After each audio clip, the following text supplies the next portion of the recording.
Fıkıh usulü. Ömer Nasuhi Bilmen. Fıkıh usulünün kavramları. 25. Kıyasın illeti. Şer'i hükmü, nas ile sabit olan bir konunun kapsamındaki vasıflardan olup, içtihat yoluyla bu şer'i hükme sebep ve alamet kabul edilen vasıftır. Örnek: 1 kile 23,093 kilo arpa yine 1 kile arpa karşılığında veresiye olarak satılamaz. Bu bir faizdir, haramdır. Buradaki haram hükmünün içtihat yoluyla tespit edilen illeti, arpadaki cins ve keylilik, ölçü birliği vasıflarıdır. Artık buna kıyas edilerek 1 kile darının da yine 1 kile darı karşılığında veresiye olarak satılmasının haram olduğu hükmünü elde ederiz. Çünkü arpa hakkındaki hükmün illeti olan cins ve ölçü birliği, keylilik vasfı darıda da mevcuttur. İşte bunlar bu illette ortak, müşterek olduklarından aynı hükme tabi olurlar. Bu kıyas işleminde arpa asıl, darı ise fer'i olur. Sözlükte genel anlamda illet kelimesi değiştirici şey manasına gelir. Fakihlere göre illet ise bir hükmün sabit olması, öncelikle kendisine nispet edilen ve dayandırılan şey demektir. Örnek: satış akdi, müşteri adına mülkiyetin sabit olmasının illetidir. 26. İçtihat. Fer'i meselelerde, yani ibadetler ve muamelatla alakalı şer'i bir hükmü delilinden çıkarmak, istinbat etmek için olanca çabayı göstermektir. Bu şekilde fer'i bir hükmü delillerinden çıkartan, istinbat eden zata ise müçtehid denilir. İtikat ile ilgili meselelerde ahkâm-ı asliye, içtihat metodu geçerli değildir. Zira bunlar kat'iyat alanına dahil olan meselelerdendir. 27. İstihsan. Usul alimlerinin ıslahatında hafi, yani gizli kıyas demektir. Zira bu kıyasın illetinin veya kıyas tarikinin tespiti sürecinde müçtehitler kanaatlerini ortaya koymaya aceleci davranmayıp, söz konusu süreçte daha derinlemesine tetkik ve araştırmaya ihtiyaç duyarlar. Bir fıkıh terimi olarak istihsan ise kıyas-ı celi, yani açık kıyasa aykırı ve zıt olan herhangi bir delildir. Bu yönüyle o hafi kıyastan daha genel bir içeriğe sahiptir. Örneğin fıkıhta bazı hükümler açık, celi, kıyasa aykırı görüldüğü halde hadis ve icma gibi bir delile dayanması durumunda bu hüküm istihsanen sabittir denir. 28. İstishab. Geçmişte varlığı sabit olan bir şeyin sonradan değiştiği bilinmedikçe hali hazırda da sabit, yürürlükte olduğuna hükmetmekten ibarettir. Örneğin 10 sene evvel hayatta olduğunu bildiğimiz bir kimsenin vefatı hakkında bir bilgi bulunmadıkça istishab kuralı gereğince bugün de hayatta olduğuna hükmederiz. 29. İstidlal bi ademil medarik. Varlığına delil bulunmayan herhangi bir şeyin varlığını kabul etmemek ve inkar etmektir ki bu doğru bir delil getirme tarzı değildir. Çünkü delilin yokluğundan hareketle medlulun, gösterilmek istenen şeyin yokluğuna gitmek zorunlu bir durum değildir. 30. Taklit. Bir başkasının fiil ya da hareketlerine uymak demektir.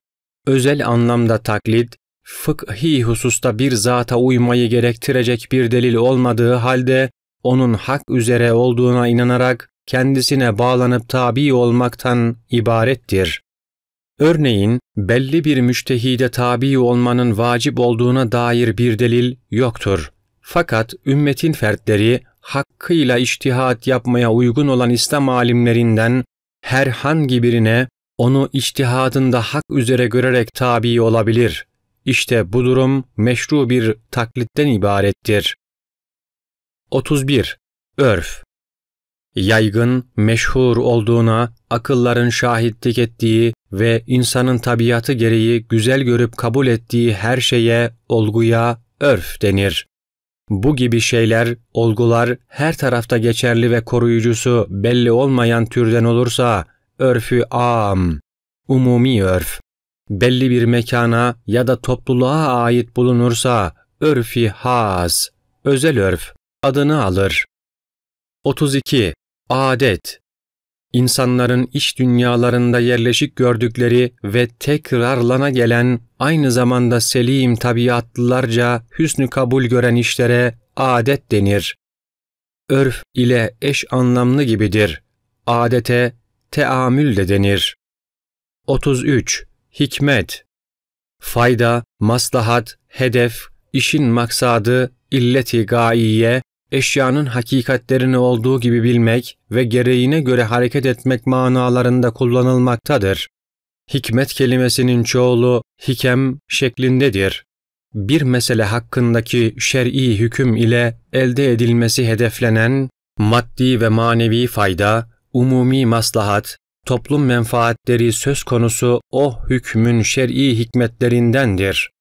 Bunlara hikmeti teşri denir. 34. Maslahat. Bir işin uygunluğuna, hayırlı olmasına sebep olan ve onlara götüren şeylere, olgulara denir. Maslahat, dini, dünyevi veya daha başka kısımlara ayrılır. Maslahatın zıttı mefsedettir. 35. Maslahat-ı diniye. Zihni hurafelerden, batıl fikirlerden arındırmak, fikri geliştirmek, nefsi temizlemek, ahlakı güzelleştirerek ve terbiye ederek ruhu güzel itikatlarla, güzel amellerle süslemek ve kemale erdirmektir. Bu gayelere hizmet eden her şeyin içinde dini maslahat mevcuttur. 36. Maslahat-ı dünyeviye. Dünyevi işlerin düzenlenmesini temin etmeye hizmet eden, bir takım zararlı şeylerin meydana gelmesine mani olan, sosyal hayatın refah ve saadetine vesile olan her şey dünyevi bir maslahattır. 37. Maslahat-ı zaruriye. Nefsi, dini, aklı, nesli ve malı korumaya hizmet eden her şey zaruri maslahattır. Örneğin evlilik, nesli korumak ve cihatta dinin korunmasına hizmet etmesi sebebiyle meşru kılınmışlardır. Sarhoş edici şeylerin haram kılınması da aklı, malı, şerefi koruma gibi maslahatlara dayandırılmıştır. 38. Maslahat-ı haciye. İnsanların zaruret derecesine ulaşmayan ihtiyaçları ile ilgili olan herhangi bir maslahattır. Bu türden bir maslahatın yokluğu halinde toplum hayatında darlık, müzayaka ve zorluk, meşakkat yüz gösterir. Müzaraa, selem, istisna ve bey, bil, vefa gibi muamelelerin meşruiyeti bu gibi maslahatlara dayanmaktadır. 39. Maslahat-ı tahsiniye. Bir zaruret veya ihtiyaçtan dolayı değil de sırf daha iyi olanı tercih etmek, insanın kıymetini yükseltme kabilinden olan maslahat türüdür. Bazı haşerelerin ve insan tabiatının nefret edeceği pis şeylerin, habais, haram olması bu tür maslahata dayanır. 40. Maslahat-ı mürsele. Yüce şeriat tarafından itibar edilmeyip iptal edildiği ve ortadan kaldırıldığı da bilinmeyen, hakkında hüküm beyan edilmiş olan maslahat çeşidi olup, bazı hususlarda bir delil olarak kabul edilir. Örneğin hırsızlıkta suçlanan bir kimsenin işlediği suçu ikrar etmesi için hapis veya dayak ile sıkıştırılması böyledir. İmam Malik Hazretleri bu tür maslahat-ı mürsele ile amel etmiştir. 41. Maslahat-ı mutebere. Bir hükmü vaaz ve ispat etmek, ortaya koymak hususunda yüce şeriatın kendisini dikkate aldığı illet ve maslahattır. Örneğin, kumarın ve sarhoşluk verici maddelerin yasaklanması böyle bir maslahatla ilgilidir. 42. Maslahat-ı merdude. şer'i şerifin iptal ettiği ve yürürlükten kaldırdığı maslahattır. Örnek, faiz ve sarhoşluk verici şeyler nas ile haram kılınmıştır. Bu itibarla para kazanma maslahatına, bahanesine sığınarak bu türden fiilleri işlemeye asla cevaz verilemez. Bu şekildeki bir maslahat dinen reddedilmiştir. Zira bunun kârından çok zararı vardır. 43. Mantuk. Bir sözün konuşulduğu ortamda o sözcüklerin delalet ettiği anlama mantuk denir. Örnek, bir tarafından ben şu kitabı satın aldım denilse, bu sözcüklerin gösterdiği anlam yani mantuku o kitabın satın alınmış olması anlamıdır. 44. Mefhum. Bir sözün sözcüklerindeki anlam kapsamında olmayan ama o sözü delaleti yoluyla anlaşılabilen manalara mefhum denir. Örnek, bir kimse ben şu kitabı sattım dese, bu söz o kimsenin kitap üzerinde mülkiyet hakkının kalktığına delalet eder. Bu bir mefhumdur. Mefhumlar mefhumi mutabakat ve mefhumi muhalefe şeklinde başlıca iki kısma ayrılır.